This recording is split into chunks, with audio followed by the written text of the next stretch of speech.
Hello everyone, welcome back to our YouTube channel. आज की इस वीडियो में मैं आपको ब्रेकआउट ट्रेडिंग स्ट्रेटेजी बताऊंगा।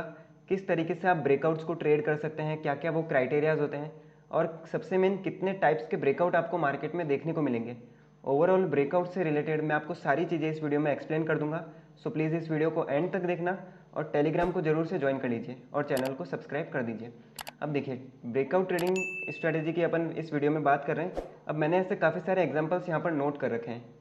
काफ़ी अलग अलग ब्रेकआउट्स को मैंने यहाँ पर चार्ट्स पर नोट कर रखा है, मार्क कर रखा है, ताकि आपको क्या हो, एक पूरी डिटेल लर्निंग मिले विथ एग्जांपल्स। अब देखो, इसके लिए मैंने कुछ पॉइंट्स यहाँ पर लिखे हैं। अब मैं आपको ये सारे पॉइंट्स एक बार दिखा देता हूँ, उसके बाद फिर अपन चालू करते हैं। ये देखो, कुछ 5 पॉइंट है अपने पास यहाँ पर। सबसे पहला क्या है, रेजिस्टेंस साइकोलॉजी। अब देखो, अगर ब्रेकआउट होता है तो आपको क्या करना है, ब्रेकआउट के बाद जैसे मैं आपको एक एग्जाम्पल के साथ ही यहाँ पर समझाता हूँ। इसको अपन यहाँ पर रख देते हैं। एक अगर ब्रेकआउट होता है, अगर एक ब्रेकआउट होगा तो आपको क्या करना है, जैसे जो भी रिटेलर्स होते हैं वो क्या करता है, ब्रेकआउट के बाद सोचते हैं कि यस, यहाँ पर ब्रेकआउट हुआ, यहाँ पर एक रीटेस्ट हुआ, यहाँ पर ये रिसेंट स्विंग क्रॉस हुई। अब वो लोग क्या करते हैं, ऐसे कुछ क्राइटेरियाज को यहाँ पर अपनी एनालिसिस को लगाते हैं। पर एक्चुअल में क्या होता है, अगर आपको ब्रेकआउट्स को ट्रेड करना है तो आपकी जो 90% जो एनालिसिस है वो ब्रेकआउट से पहले यहाँ पर ही हो जानी चाहिए। अब वो कैसे होनी चाहिए, उसी के लिए देखो ये सारे पॉइंट्स मैंने यहाँ पर नोट करें। अब सबसे पहले बात आप नोट कर लीजिए, ब्रेकआउट होने के बाद एनालिसिस मत कीजिए कि यस ब्रेकआउट हो गया, अब रिटेस्ट होगा, मार्केट अपसाइड के लिए निकलेगा। ये सब ब्रेकआउट्स के बाद मत प्लान कीजिए, ब्रेकआउट से पहले प्लान कीजिए कि मार्केट ने स्टॉप लॉस कितने क्रिएट कर लिए हैं, मार्केट में मोमेंटम आने की कितनी पॉसिबिलिटी है। ये सब ब्रेकआउट से पहले पता लगाना होता है। अभी इसके मैं आपको लाइव एग्जांपल्स भी कुछ बताऊंगा यहाँ पर, और अगर आप चाहें तो हमारी लाइव ट्रेड वीडियोस भी देख सकते हैं। अब देखो, रेजिस्टेंस साइकोलॉजी को मैं आपको थोड़ा और डिटेल में यहाँ पर एक्सप्लेन करता हूँ। यहाँ पर देखिए, सबसे पहले आप समझ लीजिए कि अगर प्राइस को अपसाइड जाना है तो प्राइस को क्या चाहिए, स्टॉप लॉसेस चाहिए। किन के स्टॉप लॉस चाहिए, क्या बायर्स के स्टॉप लॉस चाहिए? नहीं, प्राइस को क्या चाहिए, सेलर्स के स्टॉप लॉसेस चाहिए। अब वो कैसे प्राइस क्या करता है, कैसे क्रिएट करता है सेलर्स के स्टॉप लॉसेस को, वो अपन यहाँ पर देखते हैं। देखो, अगर रेजिस्टेंस के नीचे प्राइस है तो क्या करेगा, प्राइस कुछ इस तरीके के एम पैटर्न को डिज़ाइन करेगा, यहाँ पर नेकलाइन का ब्रेकडाउन करेगा और फिर होल्ड करके अपसाइड के लिए निकल जाएगा। तो ये वाले जो मोमेंटम्स होते हैं, ये वाले एक्चुअल ब्रेकआउट मोमेंटम्स होते हैं। अगर आपको ब्रेकआउट ट्रेड करना ही है तो आपको ये सारी चीज़ें मालूम होनी चाहिए, जैसे कि रेजिस्टेंस साइकोलॉजी। अब देखो, ये चीज़ तो मैंने आपको बता दी। अब सेकंड चीज़ मैं आपको बताता हूँ, डायरेक्ट ब्रेकआउट। अब देखो, इसका मैं आपको एक एग्जाम्पल बताता हूँ यहाँ पर सबसे पहले मैं आपको यहाँ पर ड्रॉ करके बता देता हूँ।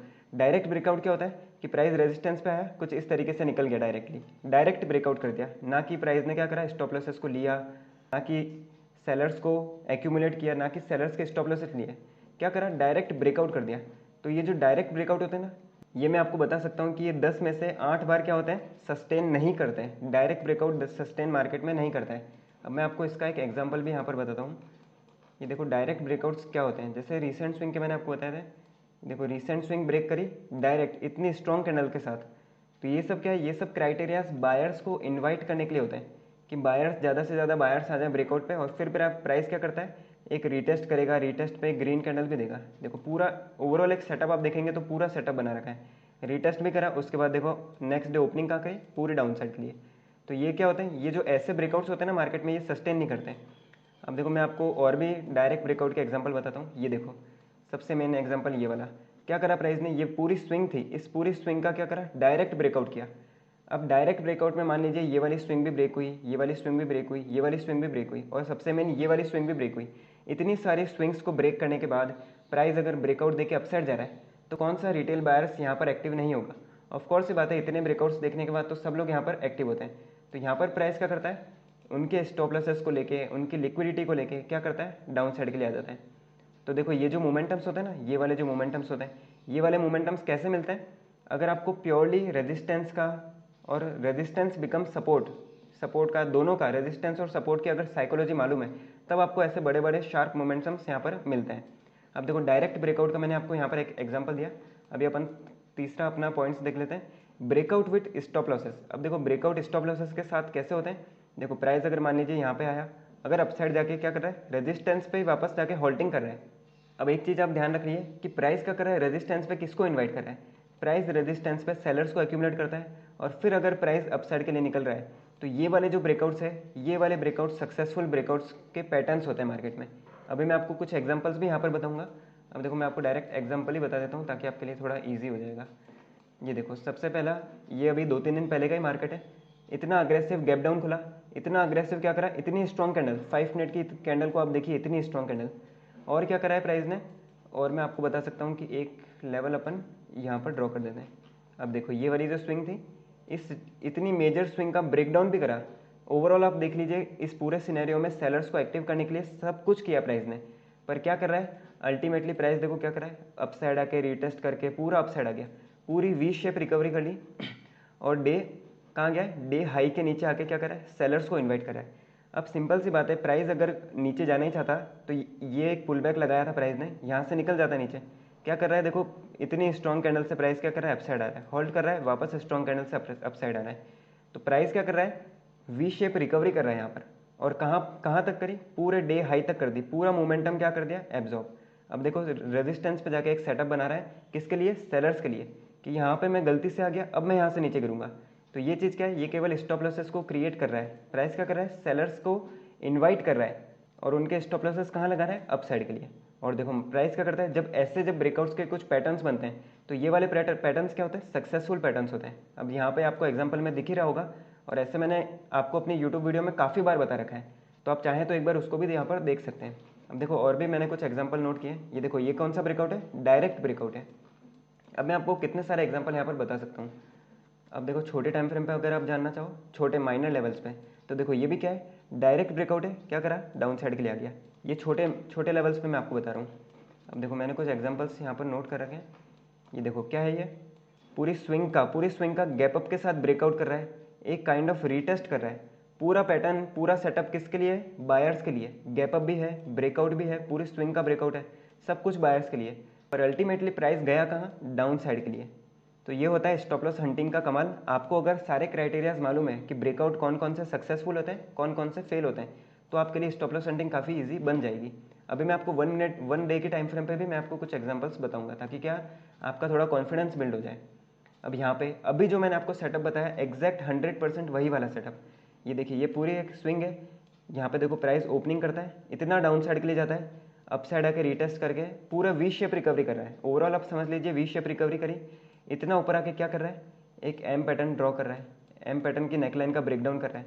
कहाँ गया, सिंपल सा अप साइड के लिए गया। तो ये वाले जो पैटर्न्स होते हैं ना मार्केट के, ये सक्सेसफुल पैटर्न्स है। अगर आपको नहीं मालूम है तो इनको लिख लीजिए या इनके स्क्रीनशॉट्स ले लीजिए, या फिर आप जो मैं अभी आपको निफ्टी 50 में बता रहा हूँ, एग्जैक्ट आप खुद जाकर निफ्टी 50 में देख लीजिए, आपको काफ़ी सारे एग्जाम्पल्स ये वाले मिल जाएंगे। अब देखो ये वाला कौन सा ब्रेकआउट है, breakout with stop losses. Stop loss को क्रिएट करा गया रेजिस्टेंस के नीचे, फिर ब्रेकआउट दिया प्राइस ने। अब देखो ये वाला कौन सा ब्रेकआउट है, आपको सिंपल सा दिख रहा होगा, ये वाला कौन सा ब्रेकआउट है, डायरेक्ट ब्रेकआउट करा है। ये माइनर लेवल पे डायरेक्ट ब्रेकआउट करा, क्या कहाँ गया, डाउन साइड के लिए गया। इस वाले दिन मैंने ट्रेड जो ली थी वो भी मैं आपको बता देता हूँ। ये वाले सेटअप पे मैंने ट्रेड ली थी। क्या क्राइटेरिया था, सबसे पहले बायर्स के लिए ब्रेकआउट दिया, कहाँ पे दिया, डायरेक्ट ब्रेकआउट दिया, और क्या करा, इतनी स्ट्रॉन्ग कैंडल से ब्रेकआउट को फेल करा। तीसरा पॉइंट क्या, ट्रेंड लाइन पे क्या कर रहा है, सपोर्ट ले रहा है, ट्रेंड लाइन पे सपोर्ट ले रहा है, और देखो ट्रेंड लाइन की स्विंग भी स्ट्रॉन्ग कैंडल से टूटी।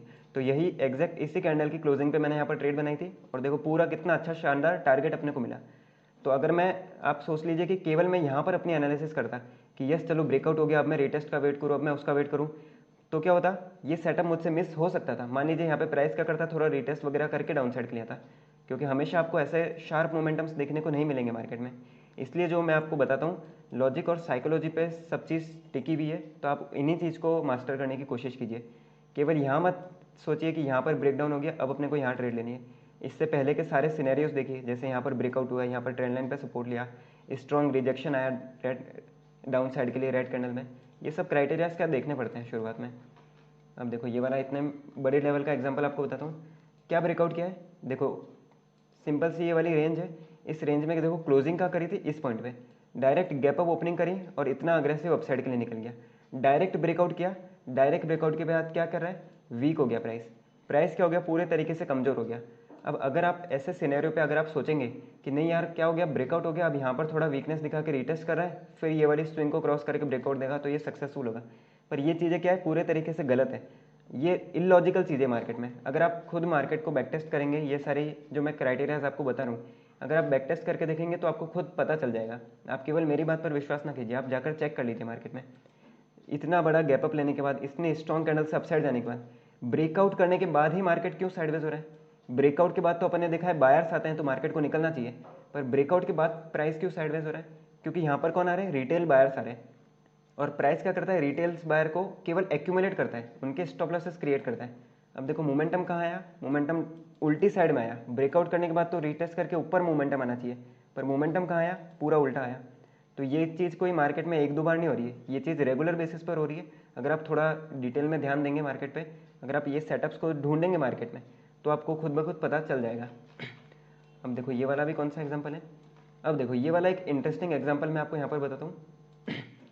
क्या है? प्राइस देखो इतना डाउन साइड के लिए आया, वापस क्या करा है? एक रीटेस्ट करके अप साइड के लिए गया। अब देखो रेजिस्टेंस पे प्राइस ने क्या करा? सेलर्स को एक्यूमुलेट तो किया है, ऑफकोर्स से बात है, ये ब्रेकआउट क्या होना चाहिए? सक्सेसफुल होना चाहिए, पर ये ब्रेकआउट यहाँ पर फेल हो गया यहाँ पर। अब ये क्यों हुआ? अब अगर आप सारे जो मैंने आपको एग्जांपल्स बताए आप सबको जाकर चेक करोगे ना, तो आपको एक चीज़ मिलेगी, वो चीज़ आप मुझे कमेंट बॉक्स में बताना, पर मैं आपको स्टिल यहाँ पर वो चीज़ बता देता हूँ। ब्रेकआउट करने के बाद मान लीजिए यहाँ पर ट्रेड बना भी लिया आपने, ये 2-3 कैंडल्स आपको मिल भी गई, प्राइस क्या कर रहा है? वापस देखो डाउन साइड के लिए आ रहा है। अब आप इसको सोचेंगे कि यस ये रीटेस्ट है, पर आप इसको थोड़ा आप क्या ना कैंडल स्टिक्स पे फोकस कीजिए। ये कैंडल्स कैसी बन रही है यहाँ पर? ब्रेकआउट के बाद क्या हो रहा है? ब्रेकआउट करने के बाद अगर प्राइस के पास स्टॉप लॉसेस हैं, जैसे कि यहाँ पर प्राइस ने स्टॉप लॉसेस को क्रिएट करा है, तो प्राइस को क्या है? निकल जाना चाहिए। अगर प्राइस वीकनेस क्रिएट कर रहा है, तो सिंपल सी बात है, प्राइस क्या कर रहा है? ब्रेकआउट फेल करना चाह रहा है। और ये ब्रेकआउट फेलियर कैसे स्पॉट होते हैं? मान लीजिए आपने ट्रेड अगर करी भी हो ना ऐसे पॉइंट पे, ऑफकोर्स बात है, क्योंकि हमें पता नहीं रहता कि आगे क्या होने वाला है, ये प्रोबेबिलिटी का गेम है। अपने को क्या अपना लॉजिक और साइकोलॉजी इंप्लीमेंट करने का और फिर परफेक्टली सेटअप के लिए वेट करने का। मान लीजिए यहाँ पर ट्रेड हो भी जाती है, तो भी क्या होगा? आपका एक छोटा सा स्टॉप लॉस यहाँ पर जा सकता है ऐसे सिनेरियोज में। तो इसलिए मैं आपको बता रहा हूँ, ऐसे जब कुछ सिनेरियोज बन जाए तो यहाँ पर आपको क्या ध्यान देना है? Candle sticks. अगर ब्रेकआउट के बाद कैंडल्स वीक है, तो सिंपल सी बात है, कुछ सोचिए समझिए मत, डायरेक्ट एग्जिट कर दीजिए, क्योंकि ऐसे समय पे सेल्फ एग्जिट ही एक बेस्ट डिसीजन होता है। अब और भी एग्जांपल्स अगर अपने पास हों तो मैं भी आपको यहाँ पर बता देता हूँ। चलो मैं आपको अभी एक पॉइंट बताता हूँ, अभी जो अपन ने 2 पॉइंट्स रह गए थे अपने, वो आपको यहाँ पर बता देता हूँ। बोथ पार्टी रिमूवल, अभी इसके मेरे पास कुछ एग्जांपल्स मिले नहीं है, पर स्टिल ये क्या है, ये काफ़ी इंपॉर्टेंट टॉपिक है, तो आपको मैं यहाँ पर बताता हूँ। क्या होता है? मान लीजिए प्राइस को अपसाइड ही जाना है, प्राइस क्या करता है? देखो रेजिस्टेंस से आया, नीचे आया, वापस अपसाइड के लिए गया, क्या करता है? ब्रेकआउट करता है। अब ये डायरेक्ट ब्रेकआउट हुआ, अब इसको तो फेल होना चाहिए। प्राइस क्या करता है? डाउन साइड आता है, यहाँ पे होल्ड करता है, अब यहाँ पे रेजिस्टेंस के नीचे सब सेलर्स को एक्टिव करता है और फिर अपसाइड के लिए निकल जाता है। तो ये क्या होता है? Both party removal. यहाँ पर ब्रेकआउट्स पे बायर्स को और ये ब्रेकआउट फेलियर पर सेलर्स को, दोनों पार्टीज को रिमूव करके प्राइस का निकलता है, सेम डायरेक्शन में निकलता है। तो ये एग्जांपल मुझे यहाँ पर मिला नहीं, इसलिए मैंने यहाँ पर आपको लाइव बताया नहीं चार्ट्स पर ये एक चीज़ होती है मार्केट में, तो इसको आप ध्यान रख सकते हैं। अब देखो लॉजिक और साइकोलॉजी, ये सारे एग्जाम्पल्स जो आपको बताए परफेक्टली लॉजिक और साइकोलॉजी के बेसिस पर थे। कोई मैंने आपको यहाँ पर एक चीज़ नहीं बताई कि ब्रेकआउट हो जाए, स्ट्रॉन्ग कैंडल आ जाए तो हमें बाय साइड जाना है। पूरा लॉजिक बताया मैंने आपको कि अगर रेजिस्टेंस के नीचे प्राइस एक्यूमुलेट कर रहा है सेलर्स को, तो इसका मतलब ब्रेकआउट के लिए क्या कर रहा है? प्रिपरेशन कर रहा है प्राइस। अब मैं आपको इसके कुछ एग्जांपल्स बताता हूँ 1 डे के टाइम फ्रेम में। 1 डे में चलते हैं अपन, ये देखो 1 डे के टाइम फ्रेम में भी कुछ आपको एग्जांपल्स यहाँ पर दिख जाएंगे। ये देखो ये एक काइंड ऑफ आपको एग्जांपल दिखेगा, इसको अपन अच्छे से ड्रॉ कर लेते हैं। यहाँ पर ये वाली स्विंग ड्रॉ करी, क्या करा है प्राइस ने? ये एक स्विंग लगाई, वी शेप रिकवरी करी, कहाँ पे आया? रेजिस्टेंस के नीचे आके 2-3 रेड कैंडल्स दी, क्यों दी? सेलर्स को इनवाइट करने के लिए। क्या हुआ? देखो स्ट्रॉन्ग कैंडल से ब्रेकआउट्स। तो अगर आप ऑप्शन बायर हैं तो आपके लिए ऐसे मोमेंटम्स के अलावा आपको क्या चीज़ की नीड है मार्केट में? केवल ऑप्शन बायर इन्हीं मोमेंटम्स के पीछे भागता है। तो आपको क्या है? ऑप्शन बायर वाले जो मोमेंटम्स होते हैं वो केवल लॉजिक और साइकोलॉजी के बेसिस पर ही मिलते हैं। अगर आप सोचेंगे कि चलो कुछ दिन अपन इंडिकेटर लगा के कमा लें, तो हो सकता है कि कुछ दिन अपन बना सकते हैं, पर अगर इंडिकेटर के पीछे भी आप लॉजिक साइकोलॉजी ऐड कर दें तो ये भी एक काफ़ी अच्छी चीज़ हो सकती है। अगर आपको इसके ऊपर भी वीडियो चाहिए तो आप मुझे बता सकते हैं यहाँ पर। अब देखो एक और स्विंग में आपको बताता हूँ, एग्जैक्ट ये वाला लेवल मैं यहाँ पर ड्रॉ करता हूँ। अब देखो ये होता है कि प्राइस ने क्या करा? दोनों पार्टीज को किस तरीके से रिमूव किया। अब देखो ये आपको रेंज 1 डे में काफ़ी वॉलेटाइल दिख रही होगी, अगर आप 4 आवर या 1 आवर में जाके देखेंगे तो यहाँ पर क्या करा है? दोनों पार्टीज को इन्वाइट करा है और कौन जीते? यहाँ पर सेलर्स जीते। अब यहाँ पर सेलर्स क्यों जीते? क्योंकि देखो एक बड़े लेवल पर एक एम पैटर्न डिजाइन करा गया है, एक एम पैटर्न नेकलाइन का ब्रेकडाउन। और देखो बोथ पार्टी रिमूवल क्या होता है, एग्जैक्ट बोथ पार्टी रिमूवल क्या होता है वो मैं आपको यहाँ पर बताता हूँ। ये देखो क्या करा? ब्रेकडाउन करा, सेलर्स आए, सेलर्स के स्टॉप लॉस ऊपर जाके काटे, सपोर्ट पे बायर्स आए, बायर्स के स्टॉप लॉस भी काटे और फिर ऊपर गया। दोनों पार्टीज को प्राइस ने क्या करा? रिमूव करा और फिर एक सर्टेन डायरेक्शन में निकला। तो ये होता है बोथ पार्टी रिमूवल। मैंने आपको 1 डे के टाइम फ्रेम में भी एग्जांपल्स आपको यहाँ पर कुछ बताएं। अगर आपको सेम वीडियो ब्रेकडाउन साइकोलॉजी पर भी चाहिए तो आप मुझे कमेंट बॉक्स में बता सकते हैं। और अगर आपने टेलीग्राम को ज्वाइन नहीं किया है तो प्लीज़ उसको ज्वाइन कर लीजिए और चैनल को सब्सक्राइब कर दीजिए। So thanks for watching. Thank you.